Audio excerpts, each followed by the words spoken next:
우리가 해마다 그 전도 인원을 보면은 한 40명 정도는 되는데, 올해는 지금 이 코로나 상황에서 지금 15명이에요. 아주 참 좋지 않은데, 그래도 또 다른 교회에 비하면 우리 비슷한 규모의 우리 후배 목사님 교회 보니까 3명 올해 전도됐다고 그러더라고요. 근데 우리 전도에 보면은 우리 주일학교 친구들이 좀 몇 명 있어요. 우리 오전도사님 또 이렇게 우리 윤양금 사모님하고 애들이 자꾸 이렇게 놀이터 가서 전도하니까 그래도 열매들이 있어요. 하여튼 우리가 안 된다 하지 말고 코로나하고 무슨 상황이 있든지 우리가 열심히 하면 하나님이 은혜 베풀어 주시고 열매도 주시는 줄 믿습니다. 할렐루야. 우리 이제 성가대가 작년 성가대가 지금 오늘부터 이렇게 안 하고 있는데요. 앞으로는 우리가 함께 이렇게 좀 오전 예배도 복음성을 한두 곡씩 하고 이렇게 예배 설교 드릴 수 있도록 그렇게 하겠습니다. 자, 오늘은 우리 천국에서 해같이 빛나리 그가 찬양 한번 부르고 말씀 받도록 하겠습니다.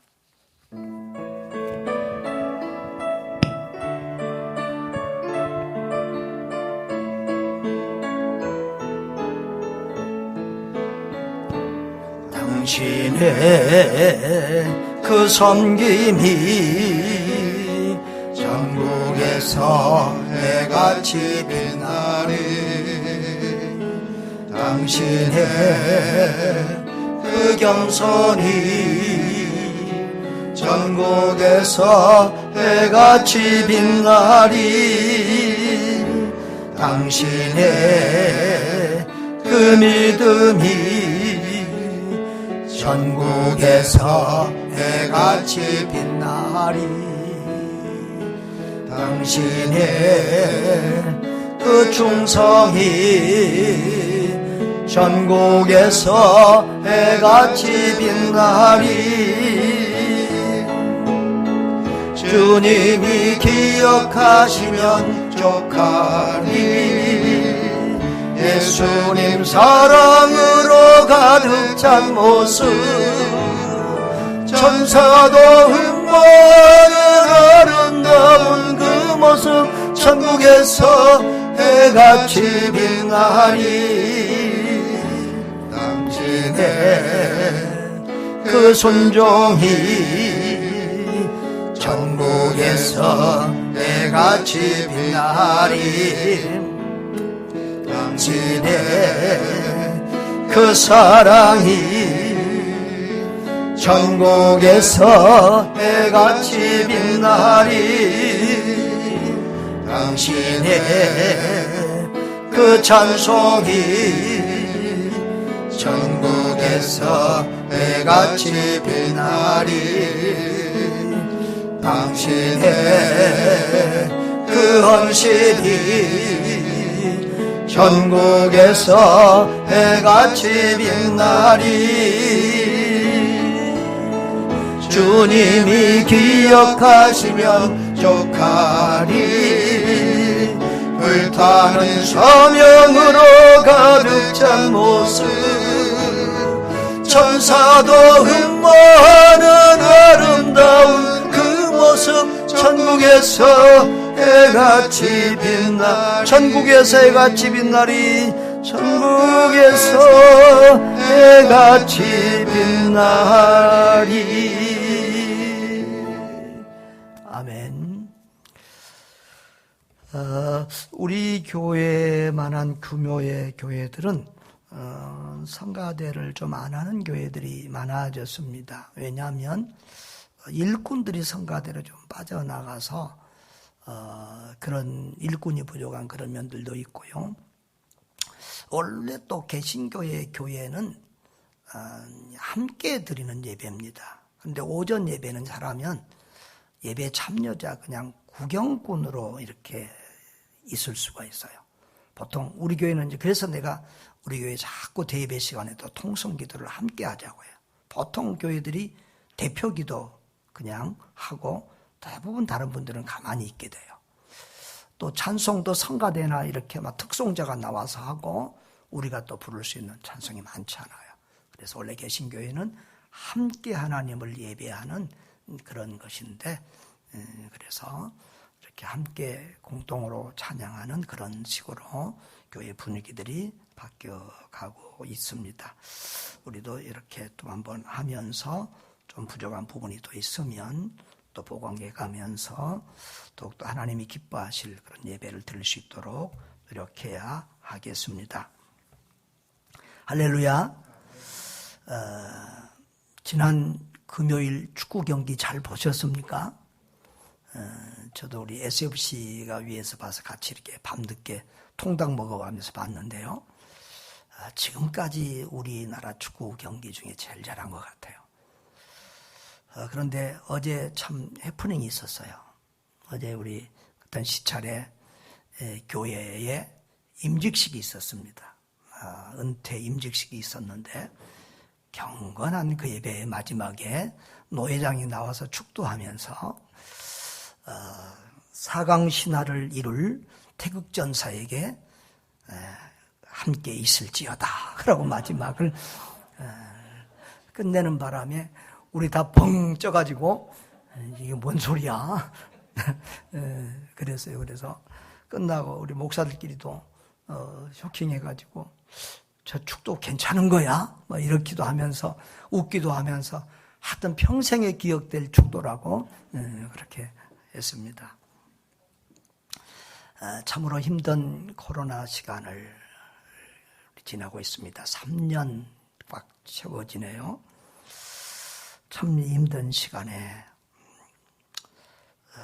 참 저도 82년도부터 전도사로 했으니까 41년째 전도사로 목사로 선교사로 섬기고 있는데 참 평생에 겪어보지 못한 세월을 지나고 있습니다. 여러분들도 또 사업하시는 분들 특별히 정말 우리 성도들이 문을 닫게 되고 직장을 잃을 것 같아서 늘 노심초사하며 기도했는데 그래도 여기까지 인도해 주신 것 감사하고 버텨내신 분들 감사하고 또 코로나 때 더 재미를 보고 있는 백세현 장로님은 더 헌금을 많이 하셔야 되고 아무튼 우리 모두 주의 은혜로 잘 승리하고 또 버텨내고 이겨내고 회복해 갈 수 있기를 주님의 이름으로 축복합니다. 어느덧 한 해의 마지막 달이 되었습니다. 마지막이 되니까 끝이라는 마지막이라는 이런 생각을 자꾸 하게 됩니다. 끝이 좋아야 다 좋다는 말이 있는데 우리가 인생을 이렇게 살다 보면 어떤 사람은 절반기 젊어서는 좋았는데 나중에 후반기 늙어서 고생하는 분이 있고 어떤 분들은 젊어서는 고생했는데 나중에는 좋은 분들이 있습니다. 여러분은 어느 쪽이 더 좋겠어요? 전반부가 좋은 사람이 되고 싶어요? 후반부가 더 좋은 사람 되고 싶어요? 후반부가 더 좋겠다는 사람이 97% 되더라고요.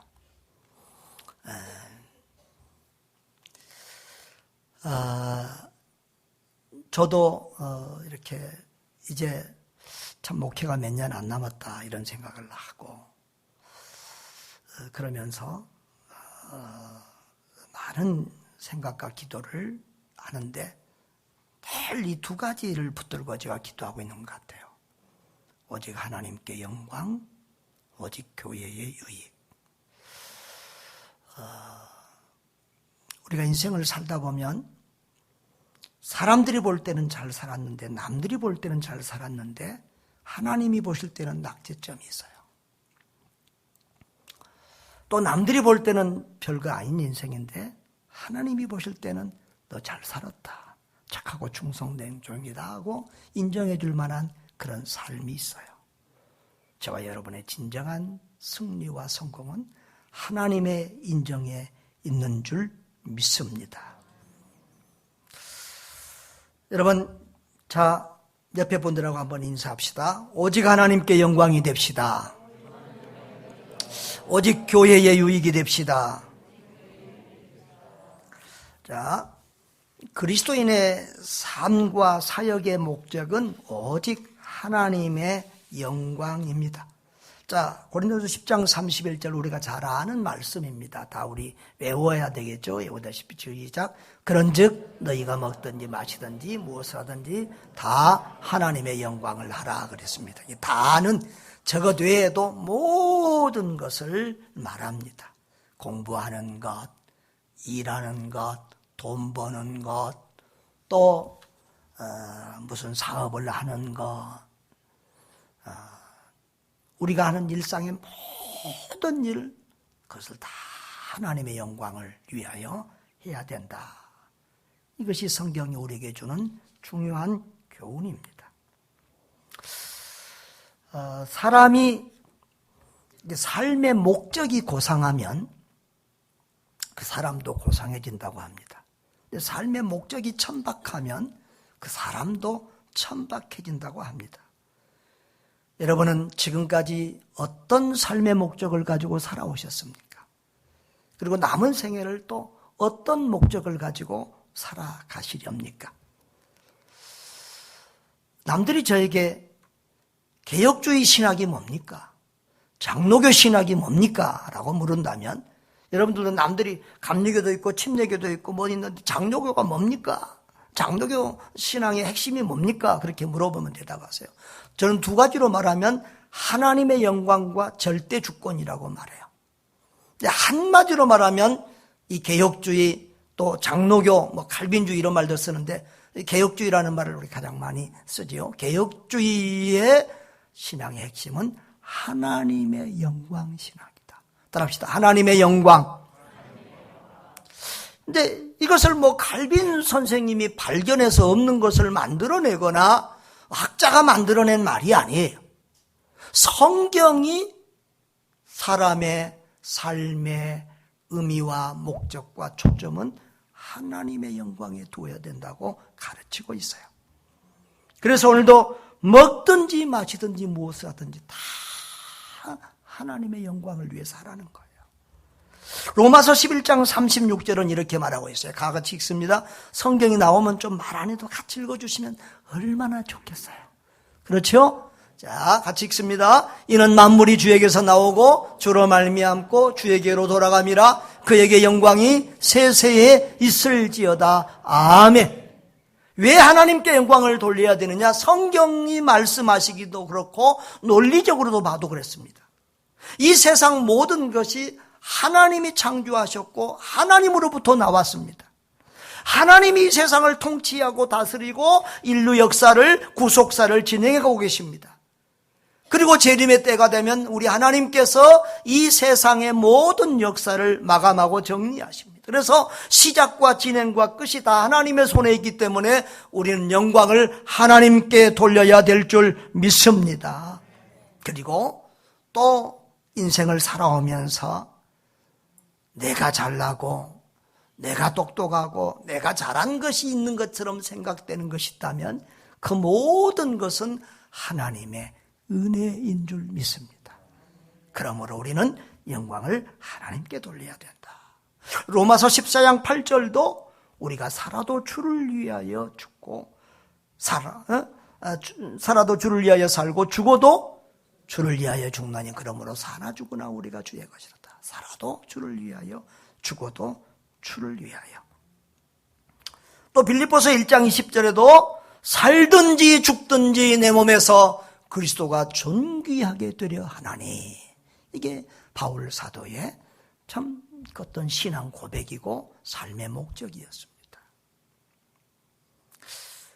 이렇게 나이가 들어가니까 말을 할 때 좀 더 조심스러워지고 이렇게 성도들한테도 좀 세게 말을 잘 못하고 할 때가 많아지는 것 같아요. 약해지는 것 같아요.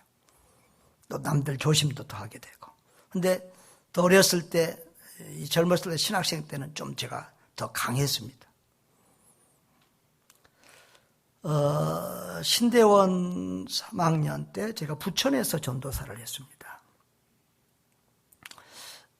그런데 이제 그때는 제가 이렇게 CCC 전도 훈련도 받고 또 이렇게 그랬었는데 우리 교회 여집사님, 40대 초반의 여집사님이 있는데 슈퍼마켓을 합니다. 근데 그 남편이 위암에 걸렸어요. 근데 이제 그때는 암 걸리고 또 좀 늦게 발견되고 그랬으니까 거의 살 희망이 없을 그런 때입니다. 근데 이제 제가 신학교를 마치면 그 병원에 바로 가서 그분을, 그 남편, 믿음 없는 남편을 전도하고, 또 그 방에 있던 그 환자들을 다 전도하고, 또 자주 가서 양육하고 그랬습니다.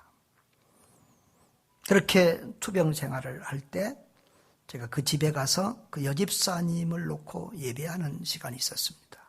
오래된 일이지만 제가 참 기억이 남는 것 같아요. 집사님, 우리는 다 죽습니다. 좀 짧게 살고 길게 살고 할 부분이 우리는 다 한 번은 죽습니다. 그런데 우리는 죽어도 하나님께 영광은 돌려야 됩니다. 죽는 과정에서도 우리는 하나님께 영광 돌려야 됩니다. 그래서요. 근데 정말 그 아픈 그분이 그 한 달 동안 병원에 있었는데 나중에는 못 먹고 배 말라서 돌아가셨는데, 그 한 달 동안의 과정이 너무 아름다웠어요. 믿음이 들어가서 날마다 말씀 듣고 찬송 듣고, 돌아가시기 2, 3일 전에도 찬송 틀어놓고 그렇게 하면서 아내에게, 여보, 이 좋은 천국 나 먼저 가서 미안해요. 그러고 세상을 떠나셨어요. 여러분, 그렇습니다. 사는 것만 아니라 우리가 죽을 만한 고난과 어려움을 당하고 또 죽음의 길을 갈지라도 우리는 오직 하나님께 영광을 돌리는 일에 우리의 마음과 생각을 모두어야 될 줄 믿습니다. 우리 장로교회가 표준 문서로 고백하는 웨스트민스터 신앙 고백이 있습니다. 또 그것을 가르치기 쉽게 만들어 놓은 대요리 문답, 소요리 문답이 있는데, 그 어린 아이들에게 가르치는 소요리 문답이 있습니다. 그러니까 요즘은 우리가 영상으로도 아이들을 가르치고, 그런 옛날에는 성경의 전통적인 교육법은 질문과 답변이었습니다. 그래서 지금도 유대인 교육도 늘 질문하고 답변하고 그런 교육이잖아요. 그런데 그걸 하브루타라고 그러죠. 그런데 몇백 년 전에 우리 개혁주의 장로교회에도 영국에서 이 웨스트민스터 신앙고백서를 만들었는데, 아이들에게 가르치는 교육용입니다. 첫째 질문이, 소요문답의 제1문의 질문이 뭐냐 그러면 그게 뭐죠? 다른 건 몰라도 우리 그건 알잖아요. 사람의 제일 된 목적이 무엇이냐? 우리가 삶을 사는 데서 첫 번째 목적이 무엇이냐? 답이 뭐죠? 하나님을 영화롭게 하며 영원토록 그를 즐거워하는 것입니다. 하나님을 영화롭게 하는 것이 우리 삶의 목적이라는 거예요. 그래서 우리는 무엇을 하든지 하나님의 영광을 위하여 해야 될 줄 믿습니다.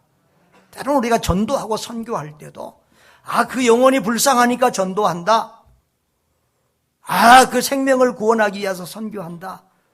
우리가 이렇게 생각할 수 있지만 더 성경적인 표현은 하나님의 영광을 위해서 하는 겁니다. 하나님이 그 일을 가장 기뻐하시니까. 하나님이 사람의 영혼이 구원받을 때 하나님이 가장 기뻐하시니까. 하나님을 기쁘시게 하기 위해서 우리가 그 모든 것을 해야 되는 것입니다. 여러분, 우리는 세상에서 성공한 사람들을 판별할 때 세상에서 잘 먹고 잘 살고 부유해지고 또 성공하고 권력을 얻고 또 명예를 얻고 이래야 할 때 사람들은 성공했다. 또 그렇게 말을 합니다. 또 목회자들에게는 큰 교회를 하고 예배당도 잘 짓고 그래야 또 성공한 것처럼 말하기도 합니다. 그러나 우리 어떤 사람들이 보기에 화려한 삶을 살고 또 어떤 사람들의 사랑과 칭송을 다 받았을지라도 그 삶이 하나님께 영광 돌리는 삶이 아니라고 하면 그 삶은 실패입니다. 모든 것을 이루고도 내가 했다, 내 자랑을 하고 나를 드러내면 그 사람의 인생은 실패입니다. 그러나 저 어려운 선교지에서 정말 작은 몇 사람의 영혼도 구원 못하고 그렇게 평생을 헛살았을지라도 저 시골에서 참 할아버지 할머니 몇 분 놓고 평생을 살다 갔을지라도 하나님께 영광 돌리는 사역을 했다면 그는 성공자가 될 것입니다. 목사가 설교를 아무리 잘했어도 내 자랑으로 나를 드러냈다면 그 설교는 하나님 보실 때는 실패한 설교일 것입니다. 그래서 앞으로 설교를 제가 해가면서 나이가 들어갈수록 늘 내가 설교 속에서 혹시나 내 자랑을 하고 나를 드러내서 하나님의 영광을 가르지 않는가 그 부분에 대해서 늘 신경 쓰고 그래서 늘 내 못난 것, 내 부족한 것을 얘기하려고 그럽니다. 여러분 그렇습니다. 어찌하든지 우리는 낮아지고 우리 하나님은 높아져야 될 줄 믿습니다. 우리가 세상의 다른 것에는 좀 실패해도 좀 부족해도 우리가 다 잘할 수는 없어요. 다 성공할 수는 없어요. 그러나 하나님께 영광 돌리는 일만큼은 실패하지 않기를 주의 이름으로 축원합니다. 우리 마지막 숨이 닿을 때까지 오직 하나님께 영광이 되는 삶을 살리라고 다짐하는 저와 여러분 되시기를 바랍니다. 그리고 우리 그리스도인의 삶과 사역의 목적은 오직 교회의 유익입니다. 여러분 32절 33절을 같이 읽어보겠습니다. 유대인에게나 헬라인에게나 하나님의 교회나 거치는 자가 되지 말고 나와 같이 모든 일에 모든 사람을 기쁘게 하여 자신의 유익을 구하지 아니하고 많은 사람의 유익을 구하여 그들로 구원을 받게 하라 그랬습니다. 여기 보면 거치는 자가 되지 말라는 단어가 사용이 됐습니다. 거치는 자, 방해꾼이 되지 말라는 거예요. 우리 거침 돌 그런 말도 하나돼요. 남을 넘어지게 하고 방해가 되고 하는 손해를 끼치고 그렇게 하지 말라는 거예요. 유대인 헬라인은 모든 사람을 말하는 것입니다. 또 하나님의 교회에도 거치는 자가 되지 말라. 그 다음에 그 반대 용어가 있습니다. 모든 사람을 33절에는 모든 사람을 기쁘게 하여 자신의 유익을 구하지 않고 많은 사람의 유익을 구하라. 우리의 삶의 목적은 많은 사람들의 유익을, 다른 사람들에게 유익이 되는 삶을 살아야 된다는 거예요. 여러분, 이 32절, 33절의 말씀은 31절을 설명한 거나 마찬가지예요. 그러니까 우리 삶의 목적을 한마디로 말하면 하나님 영광인데 그 하나님 영광의 삶이 무엇이냐? 구체적으로 말하면 모든 사람들을 사랑하는 거예요. 여기 보면 유대인이나 헬라인이나 하나님의 교회나 32절에는 그랬는데 33절에는 뭐라고 했어요? 모든 사람, 또 많은 사람의 유익을 구하여 그들로 구원을 받게 하라 그랬어요.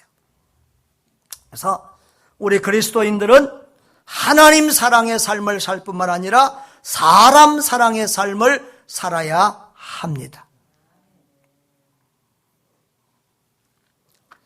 여러분, 하나님께 영광 돌리고 사람을 사랑하라는 본문의 내용은 사실은 성경 전체에 나와 있는 하나님 사랑, 이웃 사랑과 같은 맥락의 말이에요. 마태복음 22장 38절에 보면, 마태복음 22장에 보면, 자, 우리가 잘 아는 말씀이죠. 예수께서 이르시되 내 마음을 다하고 목숨을 다하고 뜻을 다하여, 다 같이 읽습니다. 시작.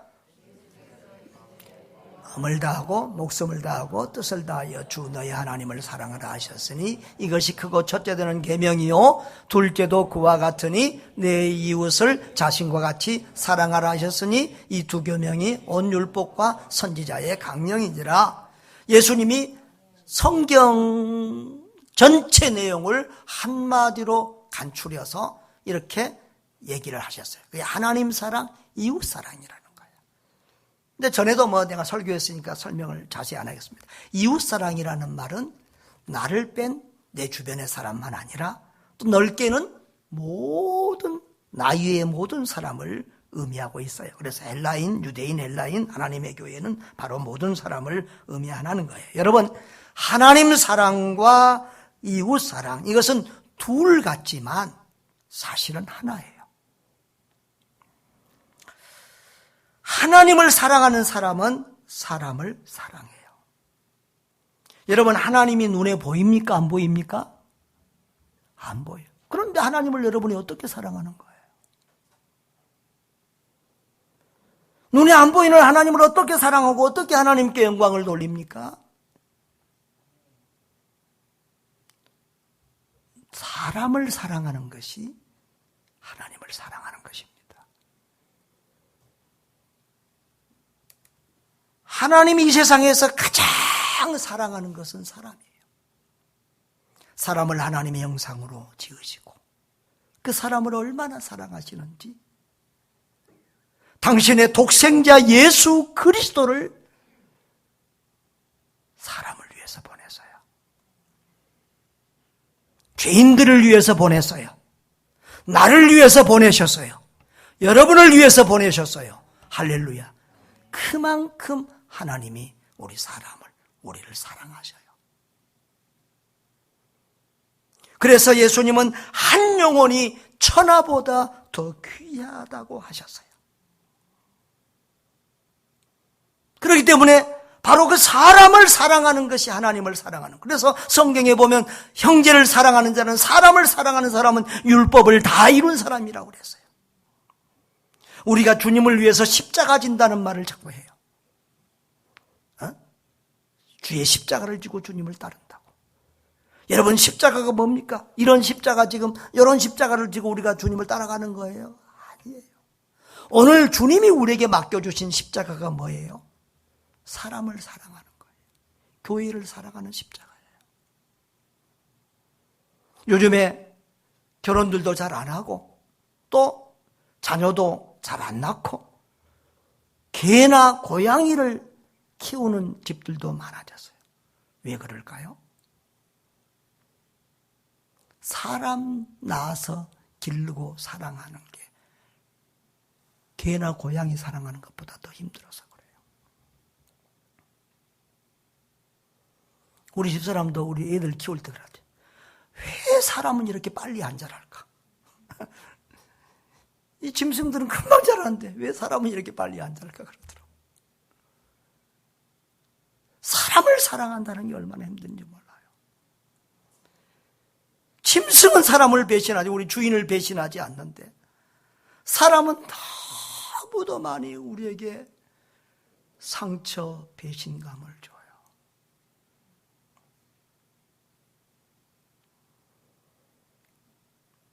때로는 오해하고 때로는 미워하고 때로는 정말 억울한 일도 우리가 많이 당하면서 살아요. 그 사람을 사랑하는 것이, 그 사람을 사랑해내야 되는 것이, 그 사람을 끝까지 사랑하는 것이 주님이 우리에게 맡겨주신 십자가인 줄 믿습니다. 그 십자가 지고 주와 더불어 함께 걸어갈 수 있는 저와 여러분 될 수 있기를 바랍니다. 그런데 우리 주님의 사랑의 대상은 전 세상 모든 사람이에요. 헬라인, 유대인 그랬는데 그건 동족을 의미하고, 헬라인은 그 당시에 유대인들이 자기 민족의 모든 다른 이방인들, 불신자들을 사용할 때 헬라인 이런 표현을 했어요. 그러니까 모든 민족을 다 사랑해야 된다는 거예요. 여러분, 이번에 우리가 16강 안 갔으면 정말 국가 분위기 망칠 뻔했어요. 우리가 16강 안 되는 것도 문제지만 문제는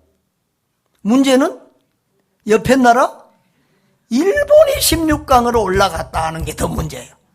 일본은 16강 올라갔는데 우리는 못 올라갔다? 그럼 우리 축구 선수들 다 죽었어요. 감독부터 다 죽었어요.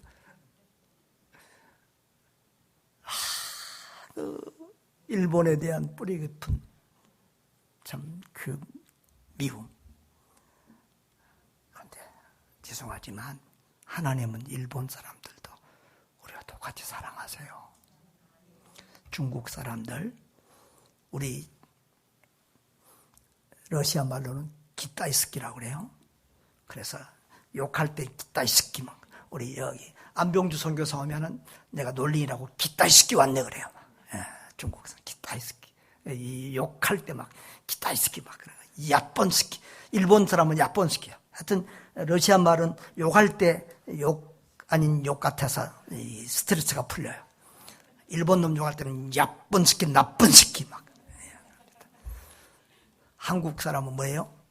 까레이스키, 까레이지. 네. 그런데 하나님은 일본도 사랑하시고 중국도 사랑하세요. 지금 전쟁을 일으킨 저 러시아 사람들도 사랑하세요. 하나님은 모든 민족을 사랑하세요. 왜? 하나님이 창조하셨기 때문에 그래요. 하나님이 사람을 하나보다 귀하게 여기기 때문에 그래요. 그래서 우리 주님은 마지막 유언으로 오직 성령이 너희에게 임하시면 예루살렘과 온 유대와 사마리아 땅끝까지로 내 증인 되라는 명령을 남기고 가셨어요. 이 명령에 순종하는 일에 여러분들이 모르는 목사만의 수많은 고뇌와 눈물의 시간들이 있어요. 그러면서도 그것이 주님의 명령이고 주님의 마음이기 때문에 또 그 길을 가고 있어요. 여러분, 또한 우리 그리스도인들은 자신의 유익보다 남의 유익을 위해서 이타적인 삶을 살아야 될 그런 사명을 받은 사람들이에요. 33절에 다 같이 읽어봅시다. 나와 같은 모든 일에 모든 사람을 기쁘게 하여 자신의 유익을 구하지 아니하고 많은 사람의 유익을 구하여 그들로 구원을 받게 하라 그랬어요. 자신의 유익을 구하는 것을 우리는 이기주의, 자기중심의 삶이라고 그래요. 타인의 유익을 구하는 것을 이타주의, 타인중심의 삶이라고 그래요. 여러분, 우리가 자신을 사랑해야 돼요.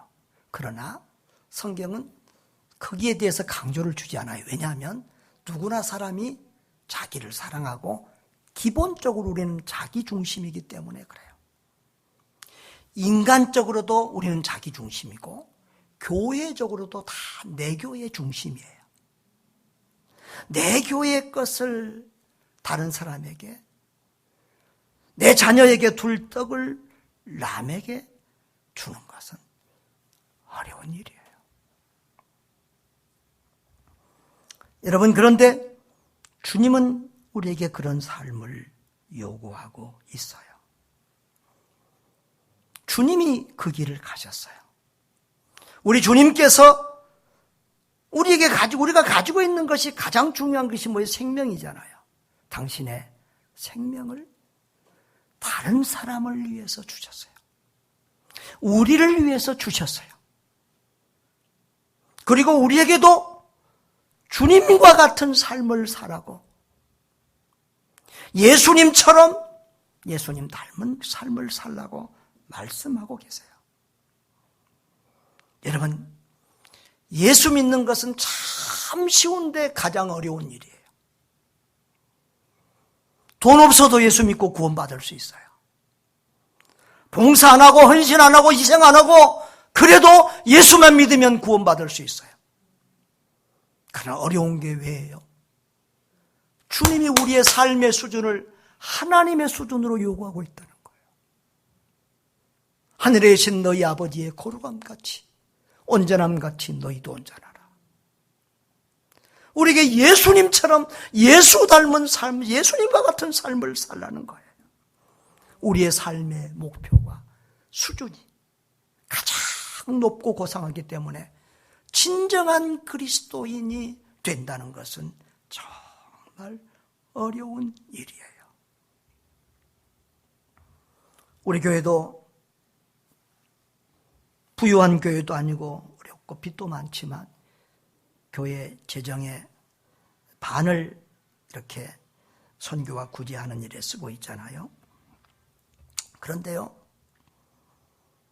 이제 이렇게 우리가 이타적인 삶을 사는 게 어떻게 보면 세상 사람들 눈에 볼 때는 바보 같고 어리석은 사람 같아 보여요. 그런데요, 정말 인생을 살아보면서 수십 년 동안 예수 믿어보니까 세상 사람들의 관점과 생각에서 뭐라고 하든지 하나님의 말씀대로 무조건 순종하면, 내 생각이나 가치관을 버리고 내가 바보처럼 하나님의 말씀대로 무조건 순종하고 살아보면 그 하나님의 말씀이 내게 복이 되고 유익이 되고 축복이 되더라는 거예요. 할렐루야. 여러분, 나를 위해서 사는 삶보다도요, 남을 위해 사는 삶이 더 행복해요. 우리 성도들이 그것을 좀 체험하면 좋겠어요.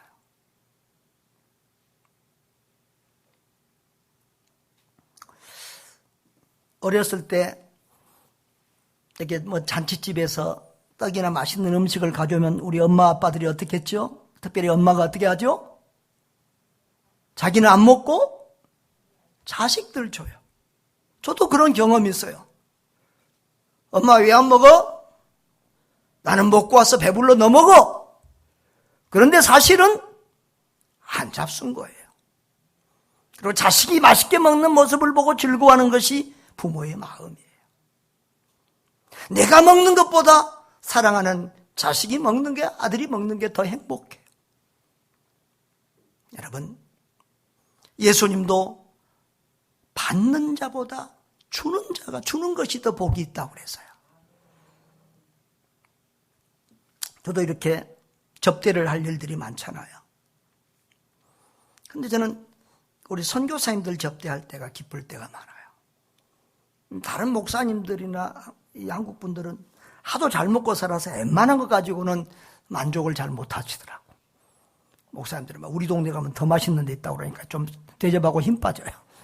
그런데 우리 선교사님들은 짜장 한 그릇을 사줘도, 순댓국 한 그릇을 사줘도, 뭘 대접해도 너무 맛있게 먹고 감사하니까요. 그 드시는 모습을 보면서 행복해요. 제가 여러분 먹탐 센 거 아시죠? 웬만한 덩치 큰 우리 친구 목사님보다 내가 더 먹어요. 그런데요, 선교사님들을 먹으면 제가 자꾸 많이 먹으면 배부른 것처럼 자꾸 음식을 그쪽으로 밀어요. 선교사님들이 맛있게 상대방이 기쁘게 먹는 모습이 제가 행복하기 때문에, 내가 먹는 것보다 더 배부르기 때문에 그래요. 그런데요, 그것만 아니에요, 복이. 주님이 그랬어요. 어린 소자에게 냉수 한 그릇 대접하는 것도 상을 잃지 않게 하겠다 그랬어요. 선지자를 대접하면 선지자의 상을 받는다고 그랬어요. 선교사님들을 대접하면 그 선교사님들이 받을 상에 우리도 함께 동참하는 줄 믿습니다. 자, 그런데요, 마지막으로 또 한번 생각해 볼 것은 우리 그리스도인들이 우선적으로 사랑하고 선을 베풀어야 될 대상이 누구냐는 거예요.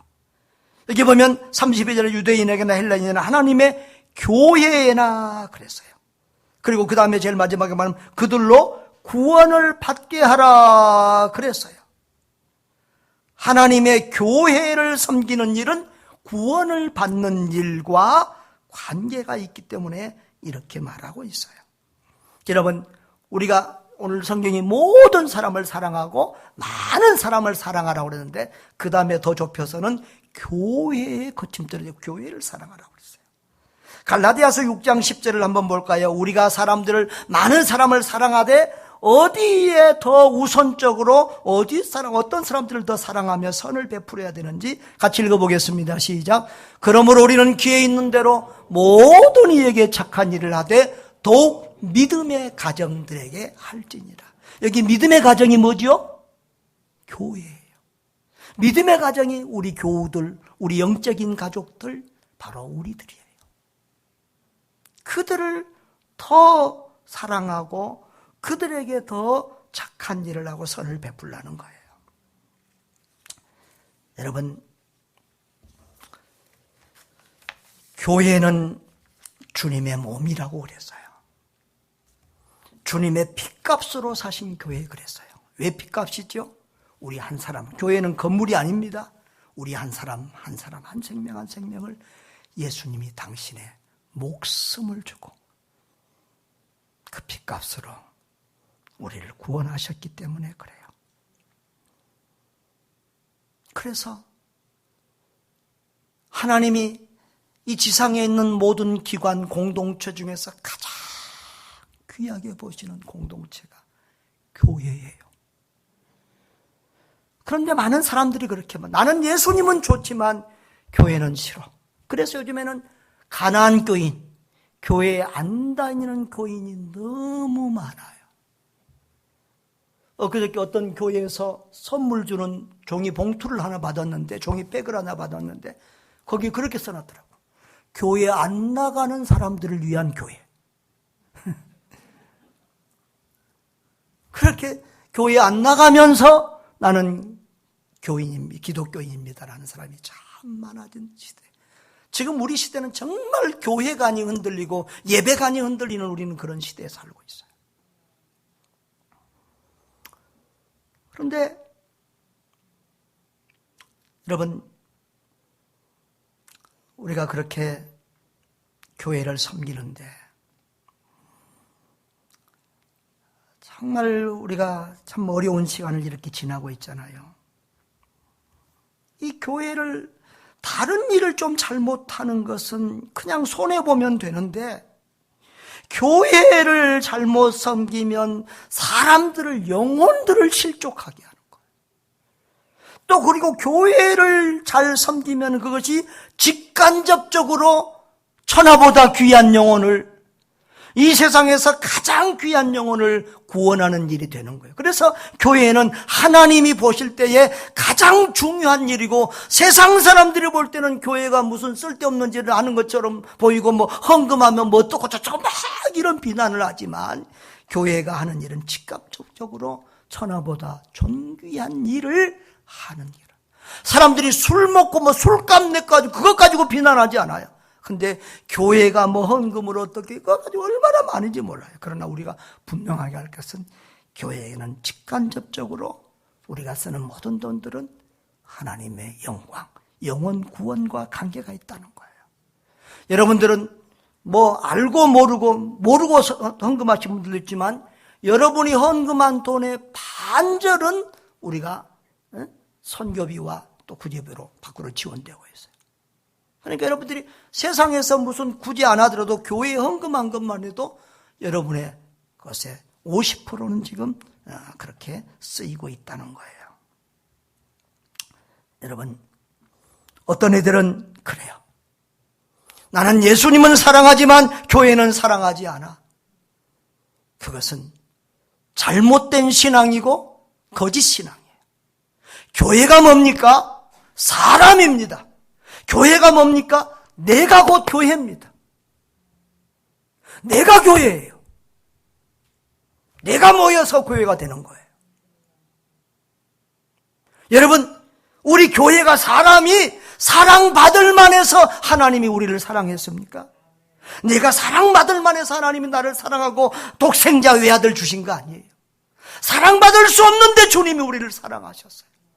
그래서 우리가 인간들이 모이는 지상의 교회가 완전한 교회는 하나도 없고 안전할 교회는 하나도 없지만, 알고 보면 들여다보면 다 죄인들이 모이는 곳이지만 우리는 정말 주님 사랑하듯 주의 몸된 교회를 사랑해야 될 줄 믿습니다. 그것이 바른 신앙. 그래서 우리는 늘 하나님의 영광과 교회의 유익이라는 이 기도를 멈추지 않아야 될 줄 믿습니다. 또 하나님의 영광과 교회의 유익을 위해 헌신한 사람들을 하나님은 반드시 복 주십니다. 다윗이 골리앗과 싸울 때 자기가 무슨 배짱이 있어서 무슨 용기가 있어서 싸우는 게 아니에요. 한 가지 목적이었어요. 저 이방인 골리앗이 하나님의 이름을 더럽히고 하나님의 목성을 조롱하는 것을 나는 참을 수 없다는 거예요. 하나님의 이름을 위하여. 그 어린 소년이 골리앗을 두려워하지 않고 싸울 때 하나님이 돌 가진 소년이 그 큰 창과 칼을 가진 골리앗을 이기게 해주셨어요. 그리고 그 목동 소년 다윗을 왕 삼아주시고 예수 그리스도의 조상이 되는 영광을 주셨어요. 할렐루야. 여러분, 또 이 땅에서도 하나님이 복 주시지만 이렇게 하나님의 영광과 주의 몸된 교회, 하나님의 교회를 위하여 헌신하신 분들에게 하늘에서 더 큰 존귀와 영광을 주는 줄 믿습니다. 그래서 고린도서 15장 58절 보면 너희 수고가 주 안에서 헛되지 않다 그랬고, 디모데후서 4장 8절은 나를 위하여 의의 면류관이 예비되어 있고, 바울처럼 그렇게 하나님을 사랑하고 하나님의 영광을 위해서 교회의 유익을 위해서 산 사람들에게 하늘나라의 면류관이 준비되어져 있다고 말합니다. 여러분의 섬김이, 여러분의 헌신이, 여러분의 충성이 하늘에서 해같이 빛날 것을 믿으시기를 바랍니다. 사랑하는 성도 여러분, 오직 하나님께 영광, 한번 같이 합시다. 오직 하나님께 영광, 오직 하나님의 교회의 유익, 이 두 가지 목적을 붙들고 남은 생에 달려가시기 바랍니다. 우리의 남은 생애가 오직 하나님께 영광이 되고 하나님의 교회의 유익이 되는 존귀하고 복된 삶이 되기를 주님의 이름으로 축복합니다.